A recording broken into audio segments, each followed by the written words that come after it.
Good morning. How are you today? Couldn't be better, right? Good. Today is Friday, so let's finish this and have a nice weekend, right? Right. Let's have a quick recall about what we have learned in the previous lecture and last week. The topic we learned is that we need to know the traits of the period in the periodical table. Right? There are 4 topics. The first topic is atomic radius. Second, electronegativity. The third, electroaffinity. And the fourth, ionization energy. And we know this is the traits of the atomic radius. Right? So it will increase from the top to the bottom and decrease from the left to the right. And you need to know the reason. Okay, you need to know the reason. And please tell me when this question show up in your midterm exam paper or in Kahoot. Okay. And then the next is electronegativity. Right? Electronegativity. Electronegativity is that you gain one electron. Okay, you gain one electron from an element. So again, you will be decrease from the left, from the top to the bottom. You increase from the left to the right. And also, you need to know the reason, right? You need to know the reason. Okay, and there's one exception, which is hydrogen. Hydrogen is different. Okay, and the lowest value of the electronegativity is the element of fluorine. Okay, and then the highest is fluoride. Right, and then the third one is called electron affinity. Electron affinity is you want to gain one electron and to become a negative charge. Okay? And the first one, that's what we talk on Wednesday, is that you want to lose one electron. Okay, this is called ionization energy. And this figures is very likely to show up in your midterm exam paper. So please, you need to know the traits of the first ionization energy. The first ionization energy, I hope you already know that is the first electron move away from an atom. Okay, this is called first ionization energy. And the energy required for this purpose is the first ionization energy. Okay, right, and then and so this is the traits. Right, and today we want to talk about how are we going to measure the ionization energy, or how can we get the ionization energy? So this is called photon electron spectroscopy. We use PES for short. Okay, so there's a chamber here. There's a chamber, and this is highly vacuumed. And then this is the way. This is called photon electron spectroscopy. Is the equipment to the measurement of the ionization energy. So ionization energy, in another hand, we call it bonding energy. Why? Because the energy, this electron will have bonding energy with the nucleus in the atom. So, and if you take this electron away, this is called ionization energy. Right? And if you think of this electron with the energy with the nucleus, this is called binding energy. So it's the same. It's the same, just different expression. Okay. So actually we have atoms in this chamber. Atoms. Of course, there are not many atoms. There are only a few atoms. So let's assume atoms, we have binding energy here. Each atom has a binding energy with the nucleus in this atom. Okay, we use E sub binding here. And then we have incident energy, which is the light, okay, which is the electron radiation wave, and then we have photons, and the high energy photons shoot into this chamber. So this will have interaction, right? The electron and photon will have interaction. So the photon hit this electron, hit this atom, and then if the energy is high enough, so it's not, the electron won't excite from ground state to excited state. Instead, electron will be kicked out from this atom, or move away from this atom. So that's why we call scattered electron or free electrons. It can be 1, it can be 2, 3, 4. Okay, it depends how strong the energy of this photon, right? So this is what we call photoelectron. Okay, it's an electron, but this free electron is derived from a photon energy. So we have photon electron here. We move this electron out. Okay. How can we move this electron out? You know, electron is negative charged. So if we have a positive charge bias here, so electron will be induced from this position to here, and you move out the electron away from this chamber. Okay. So this is if electron move out, this electron beam, right? Electron beam. So we have a magnetic field here.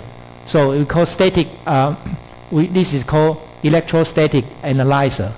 So the magnetic field here to make a right electron beam or electrons hit this detector. So if we have a faster electron which has a high kinetic energy, the electron will hit in this ward. And then if you have low electron, if you have electron which has a low energy, and then electron will hit in this ward. But you will get a right energy of electron to hit this detector. So we will have this detector will detect the energy of this electron. So this is called electron or photon electron, energy of the photon electron. Okay. Right. So that's why we know this free electron, the energy of this free electron. Okay. That's why we know the ionization energy. So this is very easy, but let me talk about this again. It's called conservation of the energy, and it's matter and energy interaction, right? So this is atom, and this is photon, right? And then we have scattered electron. Scattered electron, we call photon electron. Right. So this is instant energy, which is the kinetic. This is kinetic energy, right? So the instant energy will equal to kinetic energy plus the binding energy, because this has a potential energy, right? Binding energy and a kinetic energy. Okay, so this is energy from photon. This is energy from photoelectron. Right? Okay. And then we know this equation represents the energy of the photon. Okay, and how do you express this energy? Is this, right? Okay, half of the mass of the electron times the velocity of the electron, and plus the binding energy. This is measured by detector, because we have detector in the bottom of this mass spectrum, and then we can have a detection. So we know the energy of this one, and of course, according to this simple equation, you can get the binding energy.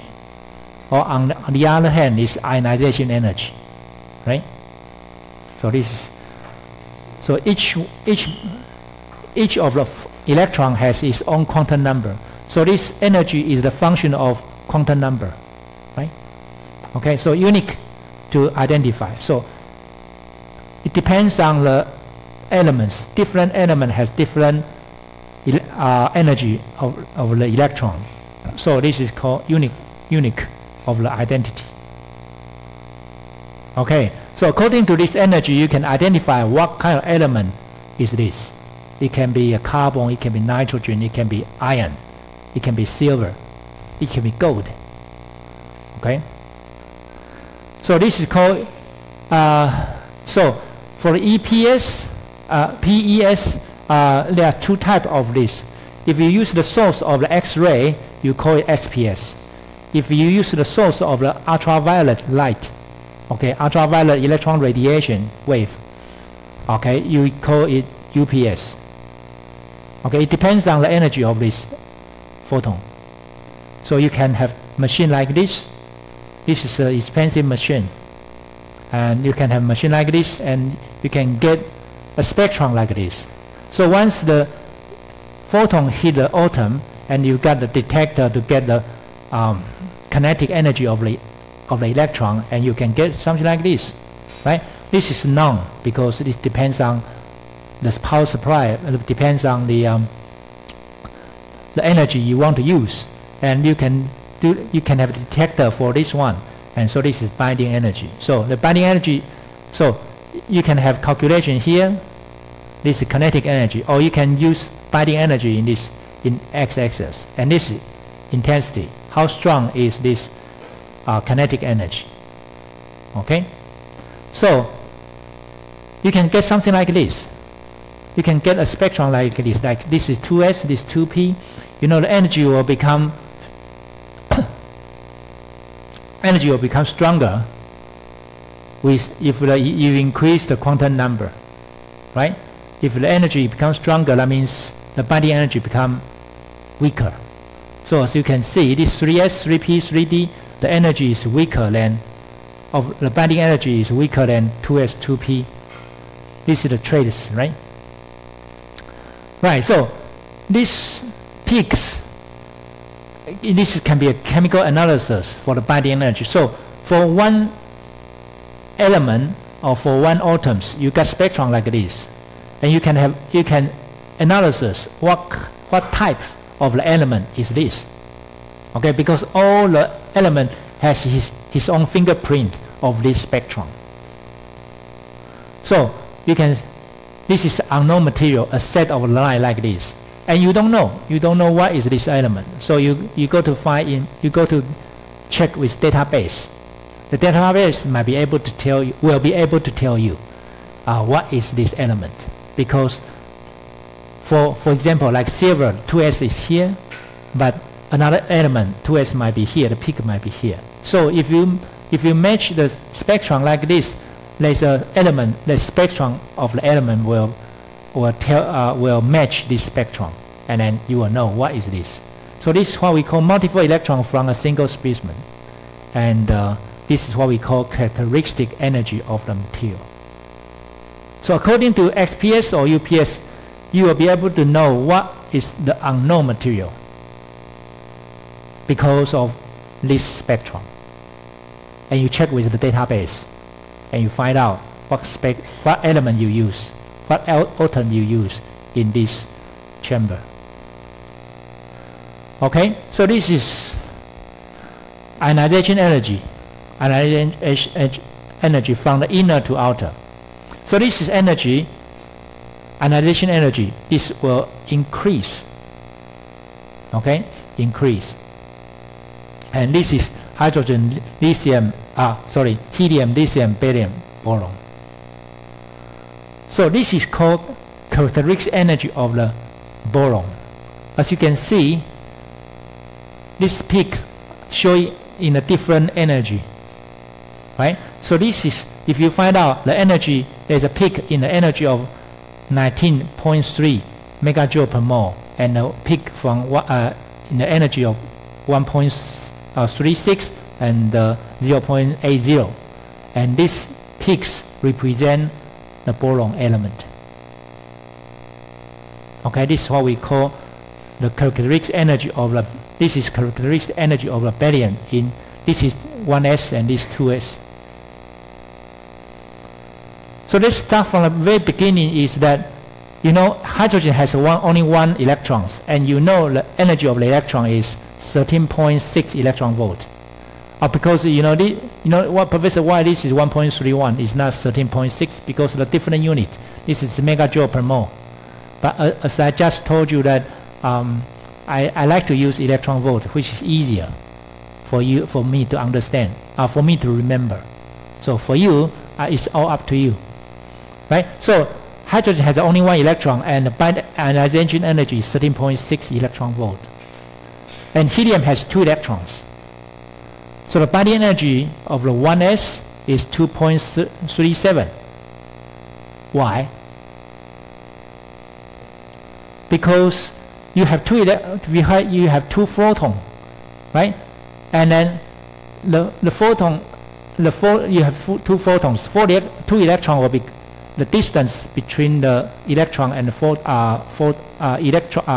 distance between the electron and the photon will be closer because of Coulombic attraction, positive and negative, right? So that's why you require higher ionization energy, because this energy is higher than this one, right? Remember? So for the 1s electron, it looks like this. This is 1s. 1s1, 1s2, 1s2, 1s2. This is 1s2, right? This is 2s1.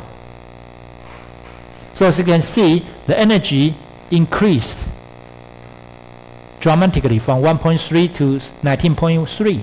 Why? Because you have 1, 2, 3, 4, 5. You have 5 photons in the nucleus.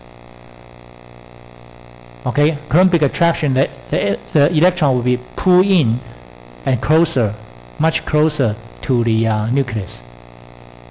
And that's why it requires higher ionization energy. Okay, so more protons, tighter bonding. Right, these 2s electrons. 2s electrons here. So as you can see, 2s electron this is n equal to 2, right? So it's far compared to 1, n equal to 1. So this energy will be easier. The ionization energy will be less, right? For example, like lithium is the binding energy of the binding energy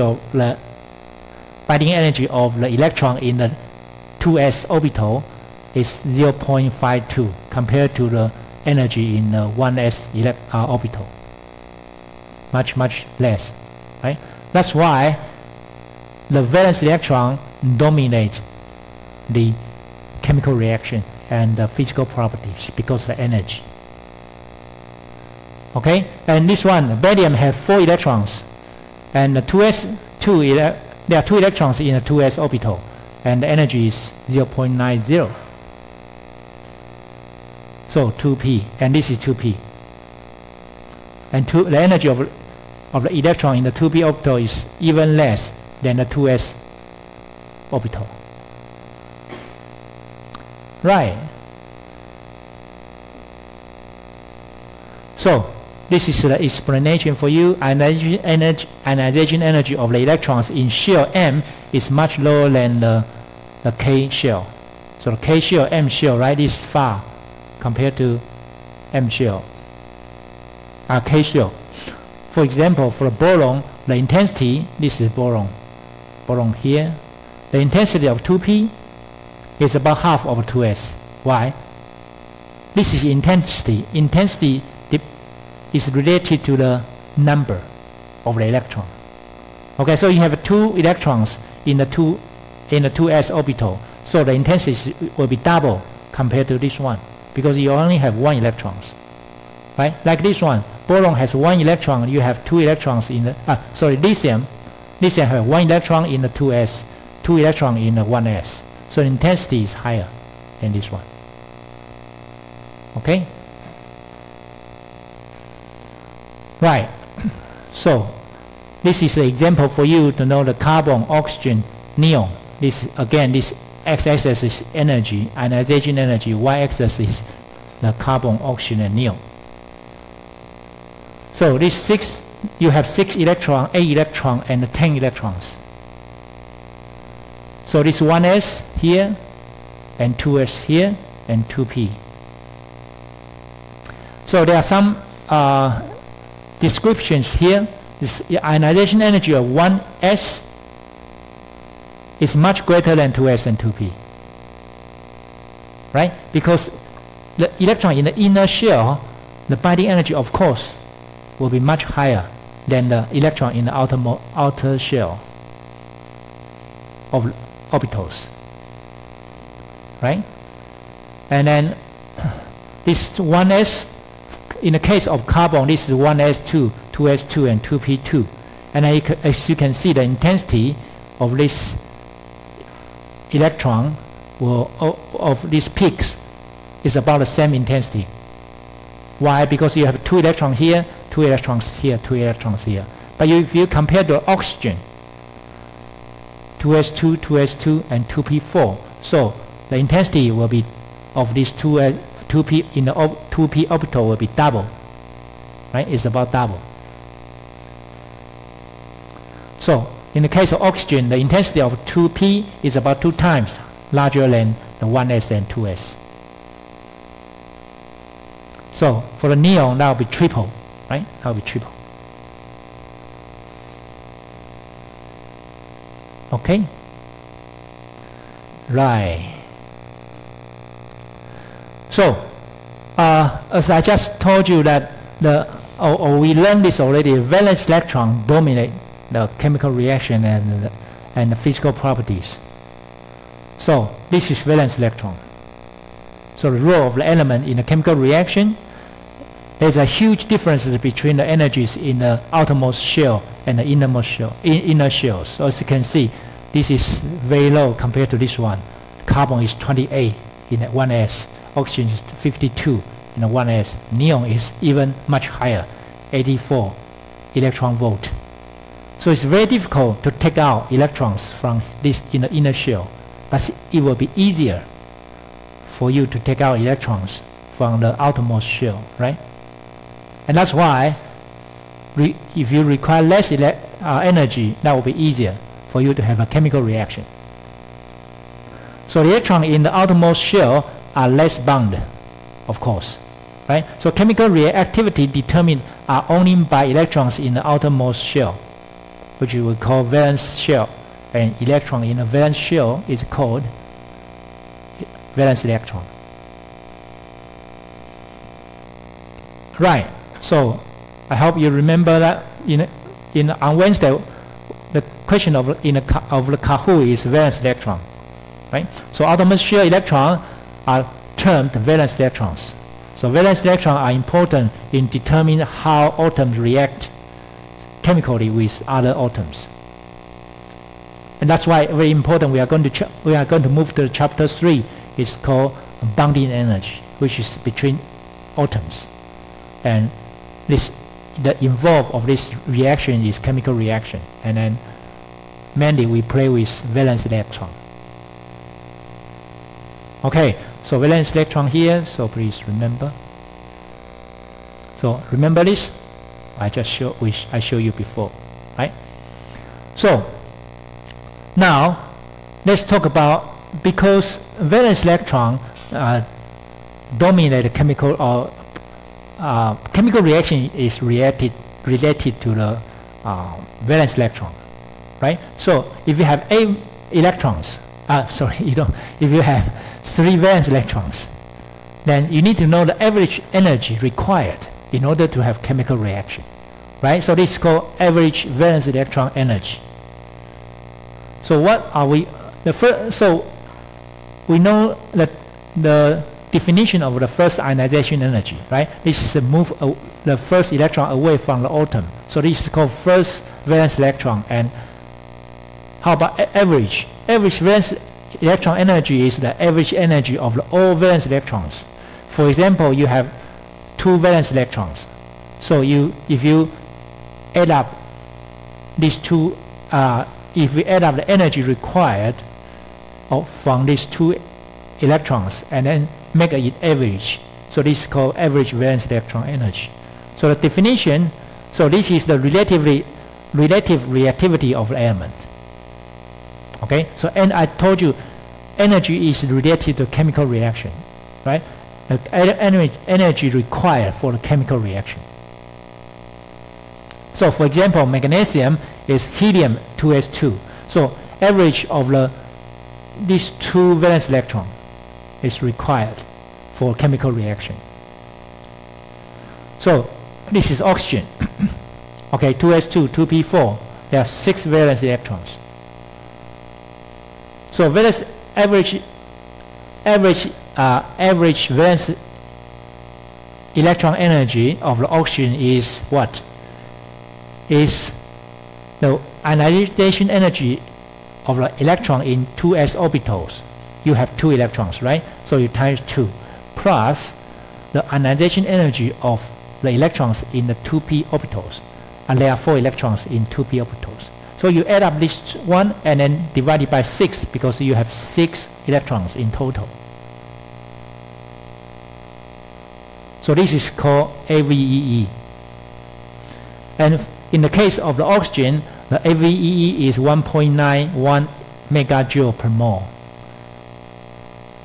As you know, I don't like this number. I like electron volt. So I use 19.8 electron volt. So you know, if you want to have a chemical reaction with oxygen, you might require this energy. But of course, you don't require all. But this is the idea to let you know what's the AVEE. What's the chemical reaction required? What's the energy for the chemical reaction required? So, but you might say, well, Professor, this is 19.8 electron volt is not 13.6 electron volt. This one is first ionization energy. Of course, first ionization energy will be less than average, right? AVEE. Because this one is easier. The first electron is easier to move away compared to the all. Okay? So you don't need to remember this the number of the AVE for oxygen for all the elements, but here just give you a roughly idea of the AVE for the group. So for the metal, the AVE is less. So you know the metal is easier to have chemical reaction. So AVE is less than 11 electron volt. And in the case of the non-metal, which is in this part, non-metal, like fluorine, chlorine, sulfur, carbon, phosphorus, the AVE is larger, which is 13 electron volt. So you have semiconductor or semi-metal, the energy required is between 11 electron volt to the 13 electron volt. So this is a roughly idea to let you know, to know that the energy required for the chemical reaction. Okay, just like I give you some ideas of the wavelength of the visible light, the energy of the visible light. Does anybody want to tell me? 0.1 point, 0.5 point. Anybody want to tell me the wavelength of the visible light between what wavelength to what wavelength? Yes. Thank you. 400 nanometer to 700 nanometer. How about energy? Energy. You know, if you follow Planck-Einstein equation, it's easier for you to find out the energy for the visible in the range of visible light. Tell me, 0.5. Yes.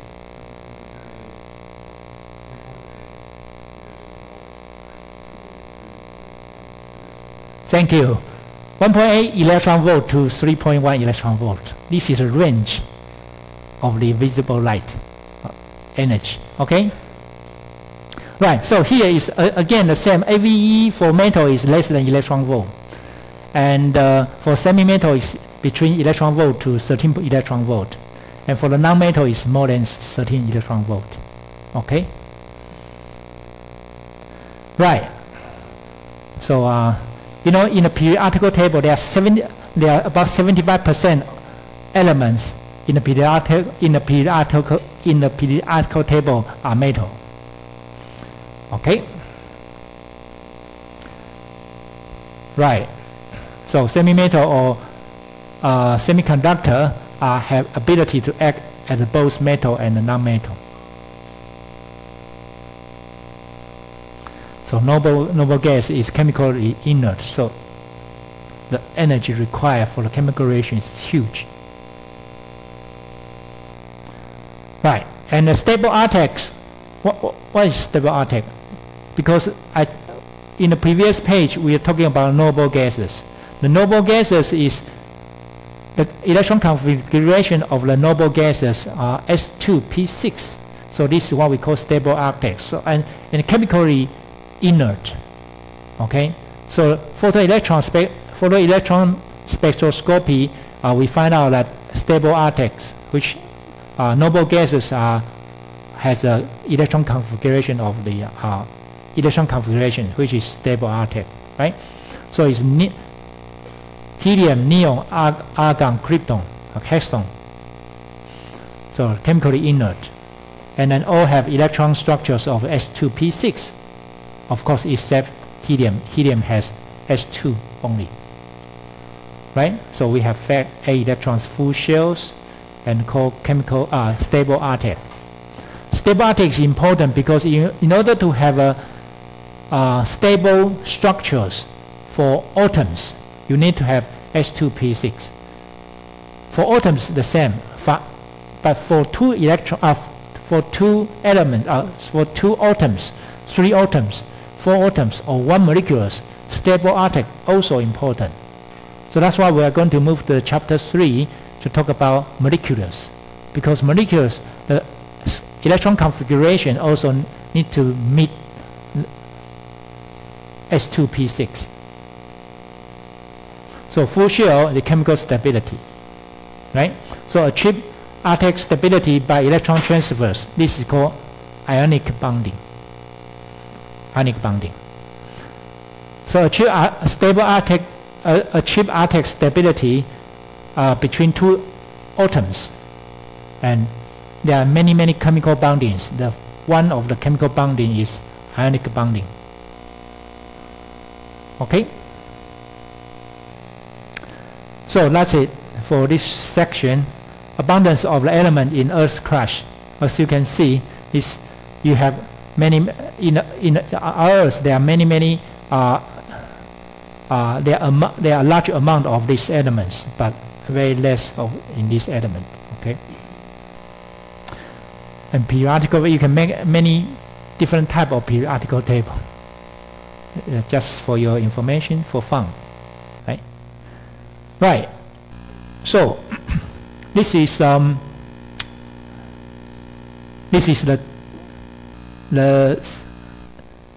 chapter 2,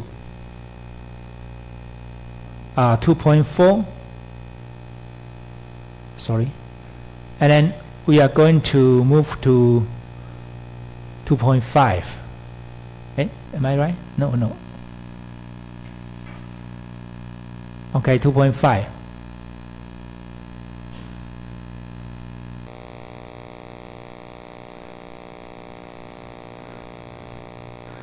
Right. I think it's time to break Kahoot, right? Let's refresh ourselves.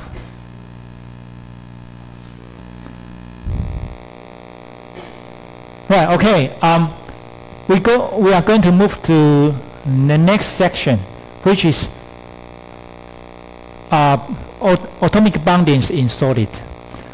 In chapter 2.1 to chapter 2.4, we only talk about one single atom, and now we are going to talk about 2 atoms, or 3 or 4, and then we'll have interaction, right? So 2.5, we are talking about the energy and the force between these 2 atoms, or 3.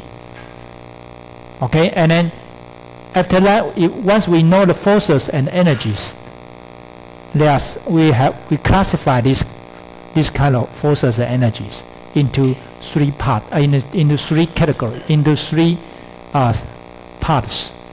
Okay, this is called primary atomic bonds.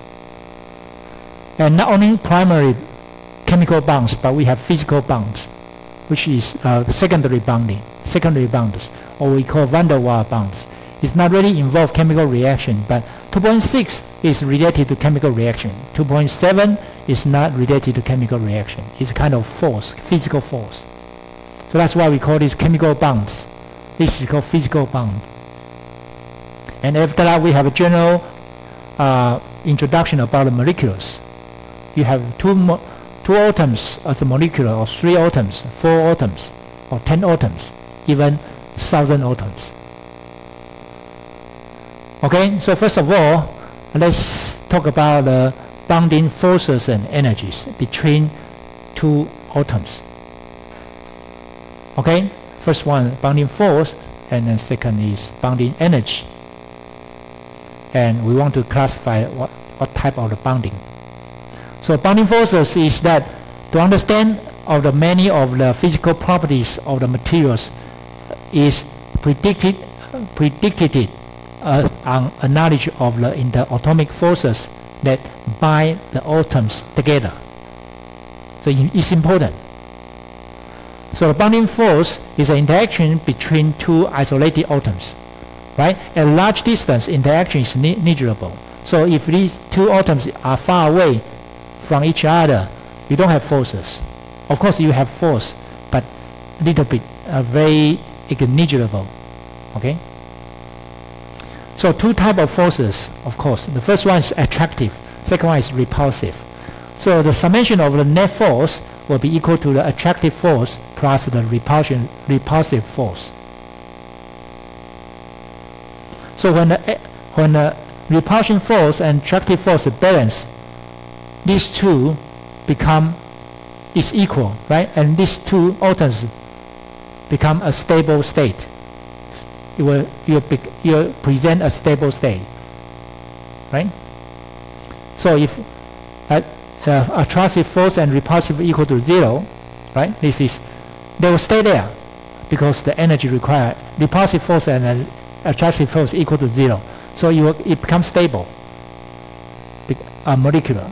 So let's write down something like this. The net force on the interatomic separation from the isolated atoms. This is the interatomic distance. We use R here. And this is attractive force. This is repulsive force. So in the beginning, we have 2 atoms which are far away from each other. And then once it get closer and closer, these 2 will get closer and closer. Okay? So, and for the attractive force, we use positive sign. For the repulsive force, we use negative sign. And then when they close to each other, the attractive force represent like this. It's attractive force, Fa. So when you get closer and closer, the force gets stronger and stronger. Not linearly, right? But they increase very, very fast, dramatically, right? But this is attractive force. How about repulsive? Repulsive force, I don't know when you are young, have you played magnet, 2 magnet, and there's no interaction. If you get closer and closer, suddenly the force becomes very strong. This is called repulsive force. So in a very far away, there's no repulsive force. But once it gets closer, the force gets very, very strong. So this is called repulsive force. This phenomena show in the same manner for the case of these 2 electrons. These 2 atoms. Okay, so you have attractive force and repulsive force.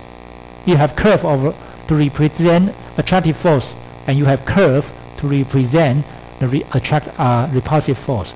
And of course, you know the net force will be the summation of the attractive force plus repulsive force. So you want to draw a summation. You want to draw a net force. So this is net force here. Net force here. Okay, net force here. So you understand, you increase and then will be pulled down by repulsive force and goes to very end, all the negative. So this is net force. And then you realize there's a force reached to 0. hope you still remember, when the net force reaches 0, it will become very stable. Right? And this is called R0. R0 is called equilibrium spacing. Ladies and gentlemen, you need to remember this term, equilibrium spacing. So this is the point of the equilibrium spacing, because the attractive force equal to repulsive force. Okay, in general, it's about a few angstroms, and our textbook tells us that about 0.3 nanometer, which is 3 angstroms. But it depends on the different elements. You show up a different number. But anyway, just have a roughly idea is in the level of the angstrom. Okay, so next page, just let you know that this is the way. So how about the energy? You know, the energy is the summation of the force times distance. I'm sure you know this, right? So it's the energy is summation of force times the distance. So you have distance and you have force. Of course, you can convert this plot or convert this curve to become the plot of the energy, right? So this net energy will be from the infinite position to R. R can be here, can be here, can be here, can be here, right? Okay, so the N stands for net, right? Net energy is equal to the summation of the net energy of the force times the distance from infinite to R. And that will be equal to what? That will be equal to attractive force plus times the distance plus the repulsive force times the distance. Right? And because the summation used is from very far to here, so you will get the sign of attractive become negative, repulsive become positive, because you do the way you do the summation is from the very far away from the very close to the 0. Okay, so this sign will be opposite for the energy. So energy, repulsive for energy will be positive, attractive force will be negative. So if you convert the energy, the forces in the y-axis to the energy, and it will become like this. So you will have curve. This is the repulsive energy, this is the attractive energy, and this is the net energy. Looks like this. And of course you find out there is a lowest energy required in this system, which is the most stable and most stable states for these two atoms, right? And this is called E0. Okay, so ladies and gentlemen, I want you to remember this E0 is called bonding energy, the energy at the minimum point. So this is the very stable situation for these two atoms. You have equilibrium spacing, you have the bonding energy. The definition of bonding energy is the energy at the minimum point. Require the minimal energy. Okay. Of course, this is negative sign. Otherwise, this will be the highest. Right. Right. So just for your information, this is the plot for forces against the distance. This is the plot of the energy against radius, distance. Okay, and attraction, repulsion, attraction. Right, so the bonding energy E is the energy that would be required to separate these two atoms to infinite separations. As I just told you, the two atoms, this atom will stay here, right? This atom will stay here. If you want to move away this electron this atom away from this distance to infinite position, and this is the energy required. Remember, we in 4.4 we are talking about electron move away from this atom. What is this energy called? What is this energy called? If this electron want to move away from this atom to become a free electron, what is this energy called? Thank you, ionization energy. That's correct, but I give you 0.3 point only. I want you to compare about this. This is called what? The ionization energy, the opposite way is called what? Binding energy, right? Binding energy. But if you want to move two atoms away, this is called bonding energy. It's different. Binding energy and bonding energy. Okay? So if we talk about atom, this is bonding energy. If we talk about electron, this is binding energy. Okay? So solid materials bonding energy is the energy that would be required to separate these two atoms to a infinite separation. Right? The force and energy interaction among many atoms must be considered. Here we are only talking about two atoms, but actually in the solid material there are many atoms surrounding the atoms you want to consider. Right? So it's not only two. There are not only two electrons, not only two atoms you need to consider, but many. So the magnetic or the bonding energy and the energy atomic separation curve vary from materials to materials. Both depends on the type of the atomic bonding. Right? Right. So it's very important to let you know that why this is important. Because this is related to the chemical reaction and the property of the materials. The first one is number of the materials property depends on what? Depends on bonding energy, right? The bonding energy, because this is the energy required for you to have chemical reaction, which is E0. And the energy force interaction curve shapes. For example, these shapes might be this one, like this, or might be this one. But they have the same equilibrium spacing, but different bonding energy. That's the different material, right? So and also depends on the bonding types, like chemical reaction, chemical bondings like ionic bond, covalent bond, or metallic bond. So material melting point. Here I just give you an example of the property of the physical property of the materials. For example, the large bonding energy will have, if we are talking about the melting point of this element, is related to what? The bonding energy. Because you want to take melting means what?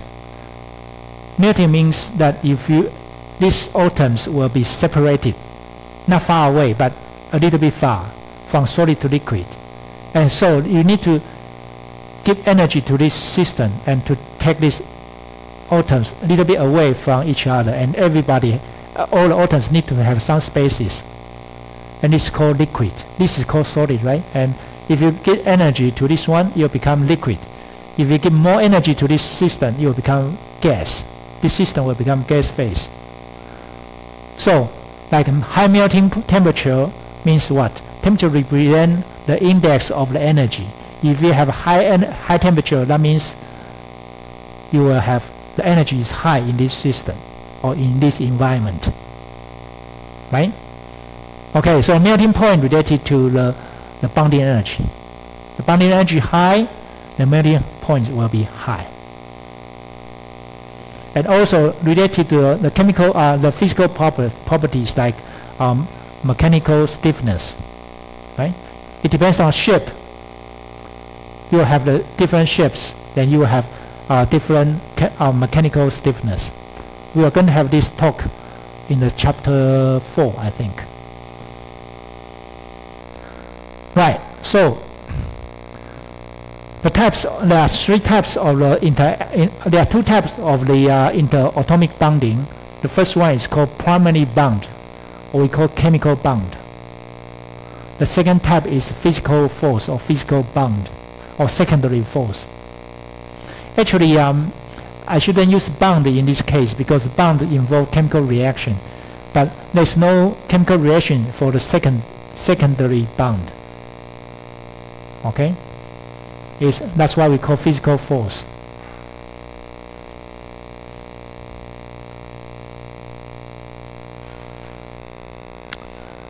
Right. So the primary bonding and chemical bond is, the first one is that the bonding involves the valence electrons, so chemical reactions. And the nature of the bond depends on the electron structures of the constituent atoms. For example, you have 4 valence electrons, 5 valence electrons. You perform a different manner. Okay, right from the tendency of the atoms to assume the stable structure, electron structures, inner gases by completely filling the outermost shell electrons, outermost electron shell. So again, once you want to have chemical reaction and you want to form a chemical bond, this system need to, the atoms all need to meet the requirement of the S2P6 stable attack configuration. Okay, so there are 3 primary bondings or chemical bonds. The first one is called ionic bond. Second one, covalent bond. Third one, metallic bond. Okay. So the secondary or physical forces is that rise from atomic or molecular dipole. So it's not involve chemical reaction, but it's related to dipole. What does it mean? What does that mean, dipole? Well, I don't know. At this moment, you can think, well, girlfriend and boyfriend is like a dipole. It's not really chemical reaction, but if you are married, you have chemical reaction. Okay, you'll be firmly to be together. That's kind of, marriage is kind of like a commitment, right? Commitment. Unless you divorce, otherwise it's kind of commitment. You will be together forever. But it's like dipole is not. It's like girlfriend and boyfriend. You can say goodbye anytime, right? And the relationship is weak compared to the marriage couple, right? So when you think of the forces or the energy, the commitment is much, stronger. Right, the weaker than the primary bonds, but influence the physical properties of materials, of course, right? Because the bonding or the forces always related to the chemical physical properties. So the secondary or physical force, the van der Waals bonds, the hydrogen bonding. There are 2 types. Okay, no, there are not 2 types. It's called van der Waals bonds, and there's a special case. It's called hydrogen bonding. Right. So the secondary or physical force is van der Waals bond or hydrogen bond. Right. I'm sure you have learned this when you are in high school or first year in the chemistry class. So I will go through this easier, quicker. But I try to use another way to let you understand. Okay, the section 2.6, primary interatomic bonds. The first one we introduce is ionic bonding. The formation of the ionic bonding is that, again, S2P6 is very important. So the atoms all need to meet the requirement of the S2P6 stable attack. So let's take a case of the sodium chloride. Let's use sodium chloride as a case example. Okay, this is sodium, which is 1s2, 2s2, 2p6, and 3s1. Of course, we use neon to represent this electron configuration, and then we use we have 1s1 here. So 1s1 is a valence electron, and then this sodium in gas phase, again, in gas phase, I want you to know that why we need to make this in a situation of in gas phase is that because we don't want a single atom of sodium has interaction with other sodiums. So you need to present in the gas phase. So the sodium will lose 1 electrons, become cation, right? And then this is electron. So every E, which is the average valence electron energy, is only 1, which is 2.5 to 5.2 electron volt, less than electron volt, right? Okay. So this is the electron configuration for this sodium cation will be the electron configuration of the neon. So this make the stable R-tech, but you have extra 1 electrons here. So this stable, but this need electron acceptor. This one need to have some place in order to become a stable system. So another case is chlorine. Okay, chlorine has the electron configuration is this, and we use this neon 3s2 3p5 here. So as you know, this is the valence electron. Okay, and this need an acceptor, and this need a donor, right? So this one is donor, this one is acceptor. So chlorine lose 1 electrons and gain 1 electrons, and then become the chlorine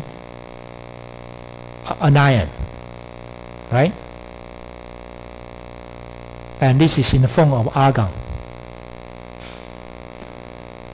So A is becomes stable. And then so all the chemical, this chemical reaction formula will become sodium in gas phase and the chlorine in gas phase become sodium cation in vapor phase. Vapor is the same, right? Okay, and chlorine in gas phase, anion vapor phase. Does anybody want to tell me what's the difference between gas and vapor? Chemical student from chemical engineering department. I told you this when you are in first year. What's the difference between gas phase and liquid and vapor? When you talk about water, you say vapor, right? Water vapor or water gas. What's the line between gas phase and vapor phase? Anybody want to tell me?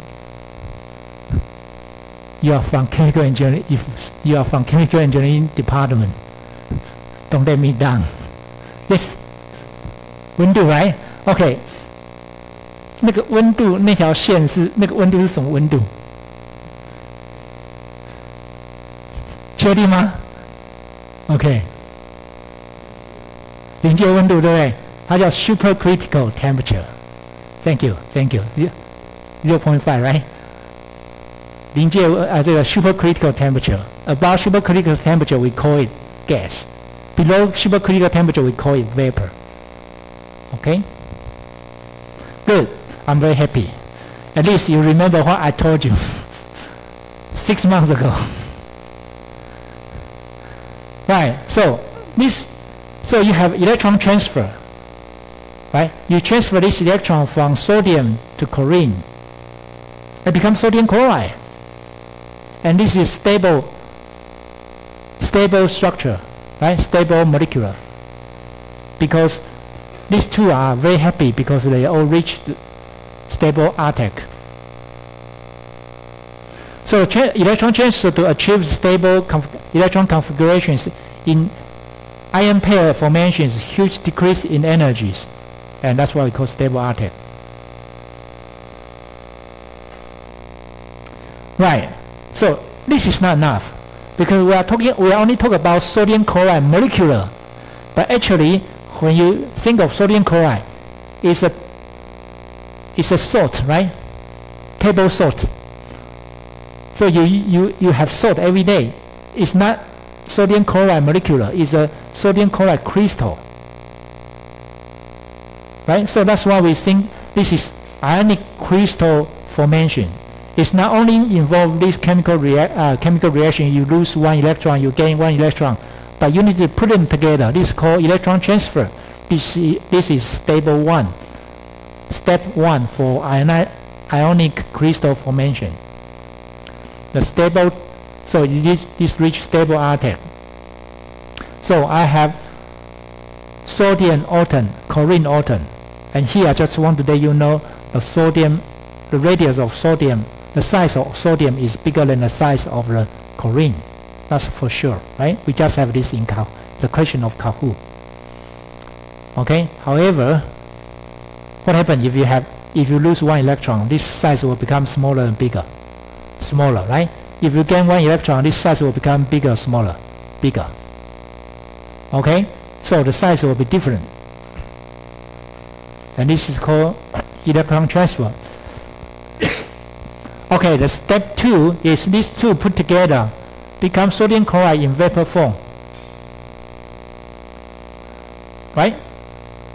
Because the and then this is called mobile opposite charges. And why they be together? Because of Coulombic attraction. Because you have negative charge, you have positive charge. These two get together.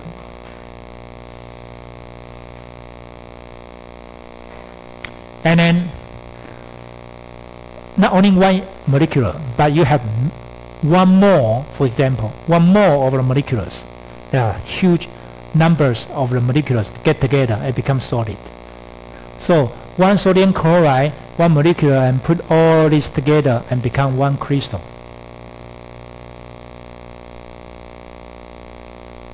Right? So by Coulombic force, if you have negative charge, positive charge as a molecule, and this one will be what? Positive, negative, right? Bounded by Coulombic forces. And this is what we call ionic bonding. Okay? So, agglomerates without limit. You will keep on growing.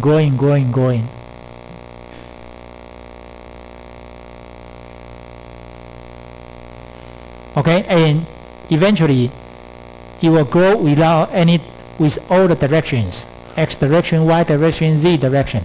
So it become all regular arrays. And regular array become older solids in 3 dimensions. It form a 3-dimensional structure. Okay, and this is what we call crystal. And the crystal, ionic crystal, is bound by Coulombic forces. Positive charge, negative charge, positive charge, negative charge. Okay, this is why you see the table, the salt you use for cooking, right? Or for all the foods, or some of the foods. So we make this become 3 steps. The formation of ionic bonding. The step 1 is neutral become cation and ion, right? So this involves chemical transfer. Electron transfer, forming a cation and an ion to become a stable R-tech. So from atom to become cation and ion, and by Coulombic forces of the attraction, negative charge, positive charge become a molecule. And you have molecular become molecules, and you have molecules become crystal.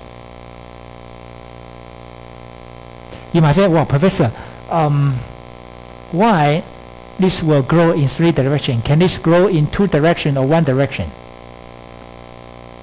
And 2 directions will become what?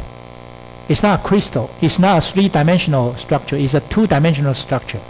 If you grow in one direction, that will become 1-dimensional crystal structure. 1-dimensional structure, right?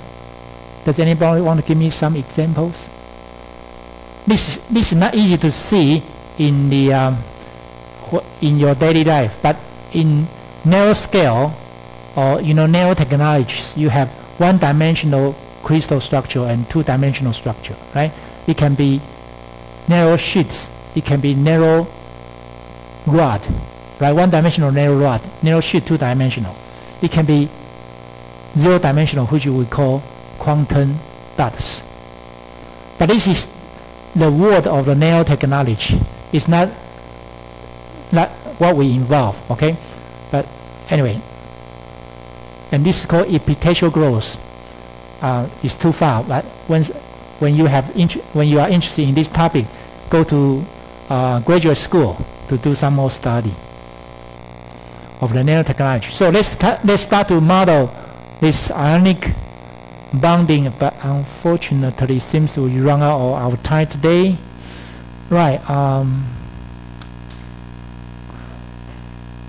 Right. I'm sorry. Could you please let me finish these 3 pages? Okay, please. Let's try to concentrate.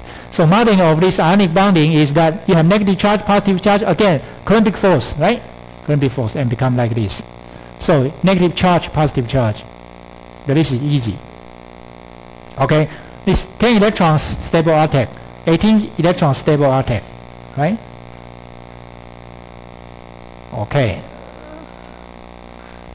So this is what I want to show you, the energy and the interaction spacing using the example of the sodium chloride. So sodium chloride is the positive charge here, negative charge here, for example.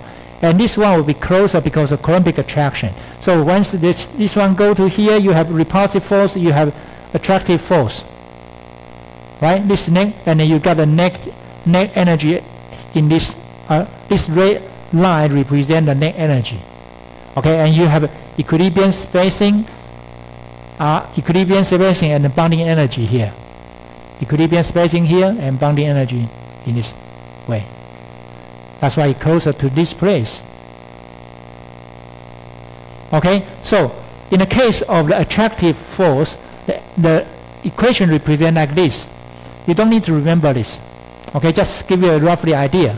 And you got equation for repulsive energy, which is this. R is the distance, B is the constant, N is ball or exponent between 6 to 12. And you notice R is constant, R is radius, right?